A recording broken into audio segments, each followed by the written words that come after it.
जहां एक तरफ राजनीतिक गलियारों में हरियाणा और जम्मू कश्मीर विधानसभा चुनाव का शोर थमा नहीं, वहीं दूसरी ओर राजनीतिक सरगर्मियों के बीच अब यूपी में होने वाले उपचुनाव की होड़ मची हुई है।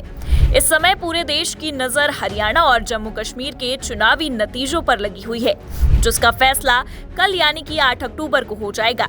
लेकिन नतीजों से पहले एग्जिट पोल के आंकड़ों में कांग्रेस की वापसी होती दिखाई दे रही है। चाहे हम बात हरियाणा की करें या जम्मू कश्मीर की, दोनों ही जगहों पर एग्जिट पोल ने बीजेपी की उम्मीदों पर पानी फेर दिया है। लेकिन बात अगर हरियाणा विधानसभा चुनाव की जाए तो इसका रिजल्ट अगर कांग्रेस के पक्ष में आता है तो उत्तर प्रदेश की राजनीति पर भी प्रभाव डालने वाला साबित हो सकता है। आपको बता दें कि जल्द ही यूपी में 10 सीटों पर विधानसभा के उपचुनाव होने हैं।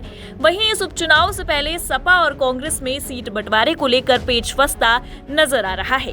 बता दें कि समाजवादी पार्टी के राष्ट्रीय महासचिव और सांसद अवधेश प्रसाद के सामने मिल्कीपुर विधानसभा सीट पर उपचुनाव में सफलता दोहराने की बड़ी चुनौती है।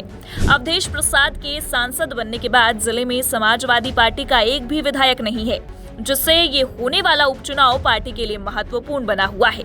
वहीं उत्तर प्रदेश में होने वाला मिल्कीपुर विधानसभा का उपचुनाव इंडिया गठबंधन के लिए एक नई चुनौतियां भी खड़ी कर रहा है। हाल ही में कांग्रेसी दावेदारी ने इस उपचुनाव को चर्चा के केंद्र में ला दिया है।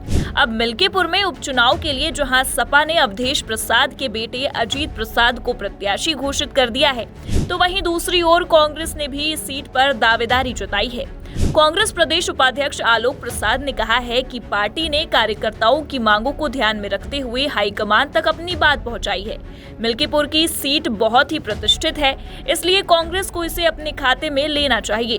कांग्रेस की सक्रियता के बीच 16 अक्टूबर को संविधान बचाओ सम्मेलन आयोजित किया जा रहा है, जिसमें कई वरिष्ठ नेता भी भाग लेंगे। आइए आपको भी सुनाते हैं कांग्रेस के प्रदेश उपाध्यक्ष आलोक प्रसाद क्या कुछ कह रहे हैं। में आपने देखा होगा, पहले भी जब समाजवादी पार्टी के साथ हमारा गठबंधन हुआ था तो सिटिंग विधायक की टिकट काटनी गई थी। अगर आपको नहीं याद है तो मैं महाराजगंज का उदाहरण देना चाहता हूँ। वहाँ पे सिटिंग विधायक थे 318, आप पता करिएगा, उनकी टिकट काट के कांग्रेस के वर्कर को दी गई। ये बड़ी बात नहीं है, गठबंधन की बात है। वहाँ सीट शेयरिंग की बात होती है, वहाँ शीर्ष नेतृत्व बैठ के तय करता है कि किस पे कौन लड़ेगा।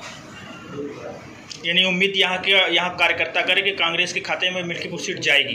बिल्कुल उम्मीद रखें। अगर आपके पास हमारे राष्ट्रीय महासचिव जी आ रहे हैं, राष्ट्रीय सचिव जी आ रहे हैं, PL पुनिया साहब आ रहे हैं, तमाम हमारे कांग्रेस के, हमारे बगल में मल साहब हैं, ये महासचिव हैं, हमारे बगल में मिर्जा सालियान बेग साहब हैं, यादवगढ़ से आते हैं, आप भी विधानसभा चुनाव लड़ गए।